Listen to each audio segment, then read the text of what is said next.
Good morning, fellow board members. It's my pleasure to present an analysis of servant leadership as an option for an organizational cultural change. Last month, May Brookshore, the incoming CEO, mentioned that she wished to shift the firm's culture after reading an article on servant leadership. I expressed reservations about pursuing a course of action based on one research study and suggested that we explore additional research to determine if findings are worthy of consideration. My reservations are supported by Vance et al.'s recommendation to analyze several articles rather than a single article to form a professional opinion. With John's approval, I analyzed the research article and evaluated other studies about servant leadership for this presentation. My findings and evidence-based recommendations are provided in this presentation.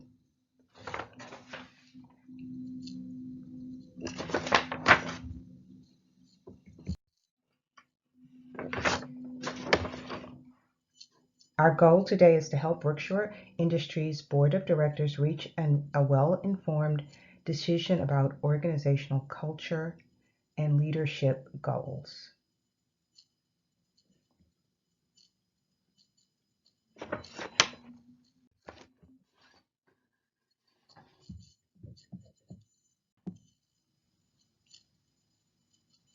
Since May would like to explore using servant leadership to change Brookshore's organizational culture, it's important that we take an evidence-based approach to make an informed decision. Data helps us to make those informed decisions. We need evidence to support transitioning to the servant leadership culture. While many leadership practices may trend, not all practices are sound or evidence-based, and not all practices are right for Brookshore.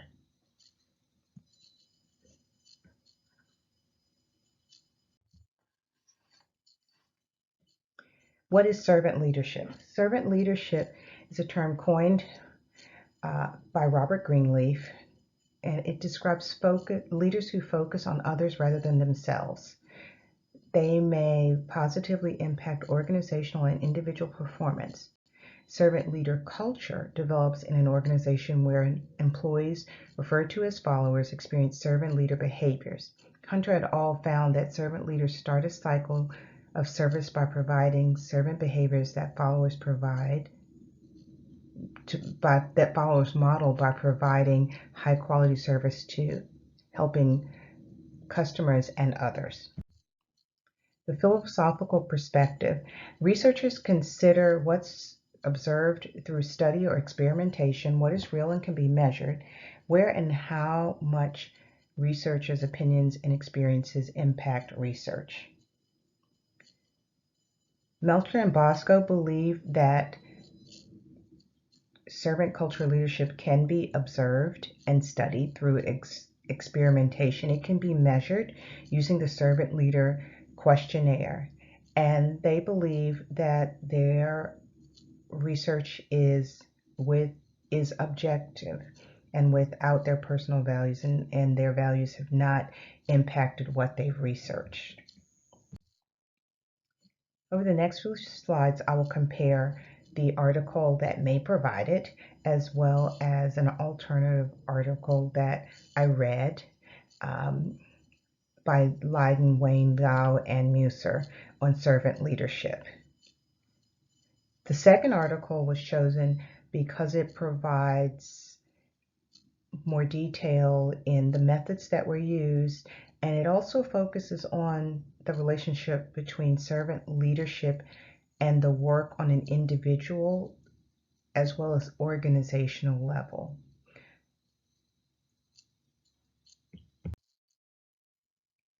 In looking at design, we want to assess if the design is clear and appropriately addresses the research question, if conditions are described in detail, if their key features, including time, place, and context, if those are described, as well as does the study explain limitations of the design.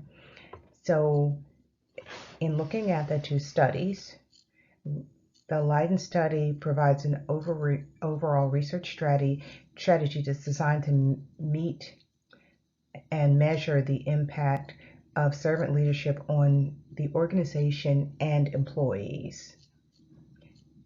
The researchers look at the problem through the lens of the social learning and social identity theory to support follower behavior that's related to servant leadership. Their key design features were described in great detail, and they provide general geographic location and the sample selection methods, where the Melker and Bosco study is lacking in some of these areas.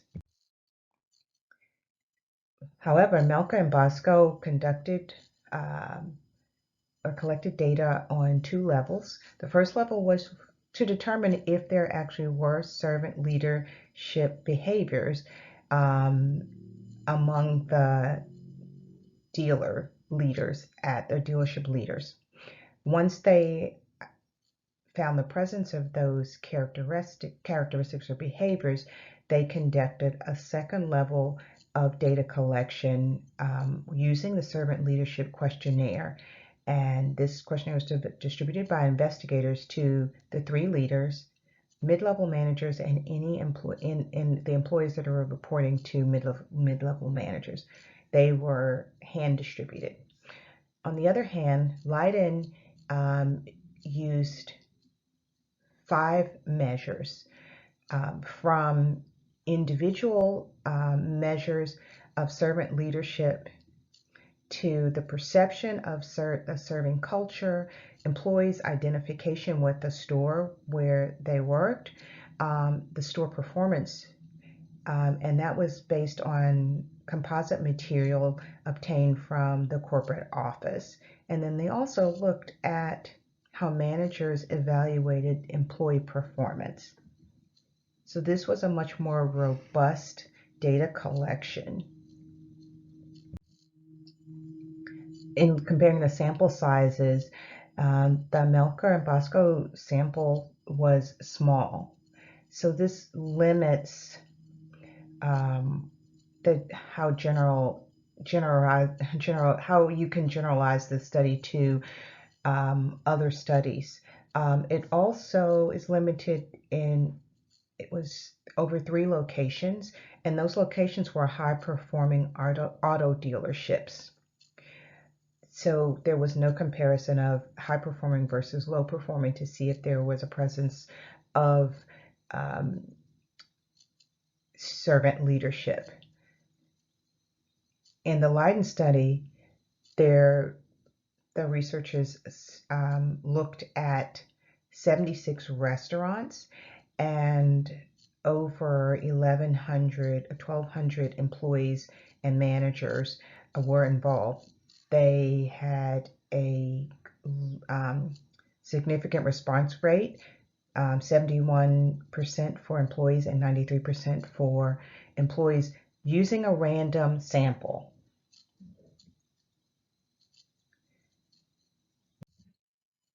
Additionally, the Leiden et al. Provided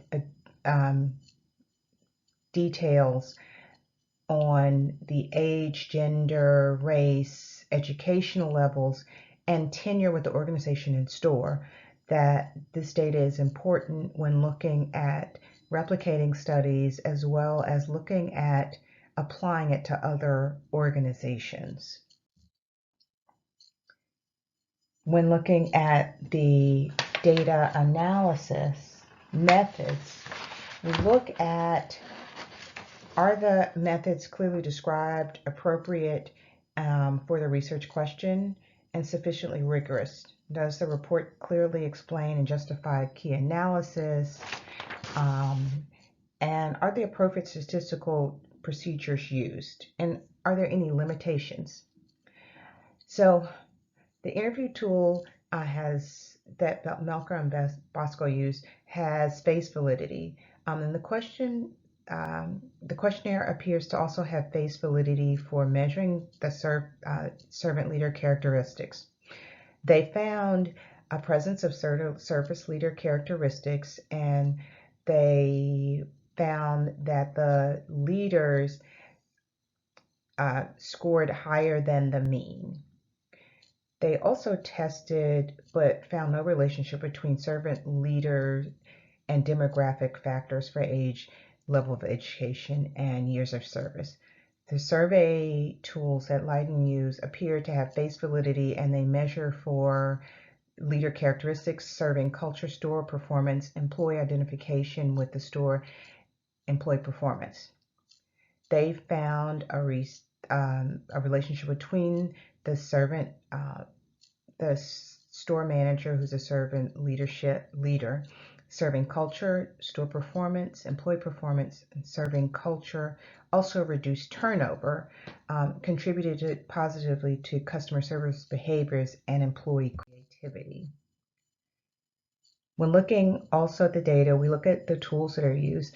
Melker and Bosco used the average mean to measure the behaviors, and they looked at 5 factors that were considering that are characteristics of servant leaders. They used an analysis of variance to test if the hypothesis about the servant leader characteristics were true, as well as demographic data. Leiden evaluated their 8 hypotheses using beta level to test the null hypotheses. They described and gave the rational analysis methods and specific methods, models, and procedures for their hypothesis testing, and provided that in great detail.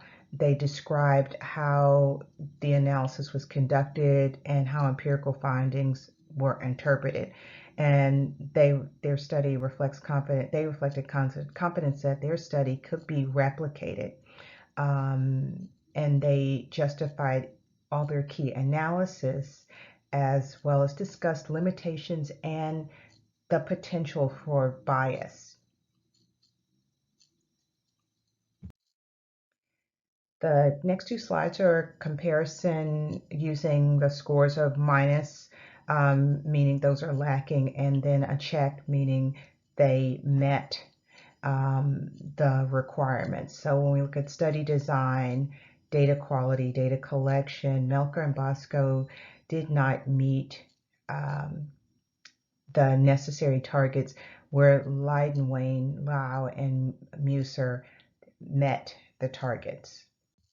Additionally, on study sample analysis methods, findings and conclusions, Melker was lacking, where Leiden met the requirements necessary for us to consider this article over the Melker and Bosco article as relevant to our organization, or to provide data to support recommendations.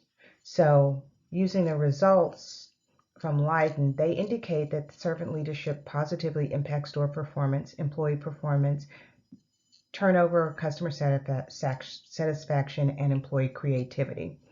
In their study of a manufacturing firm, Shinara and Benton also found evidence of positive relationships between servant leaderships. And so I'm recommending to the board that we meet with other boards at organizations that have service leader cultures to determine the feasibility of adopting a culture of servant leadership. This concludes my presentation. I will take any questions that you have now.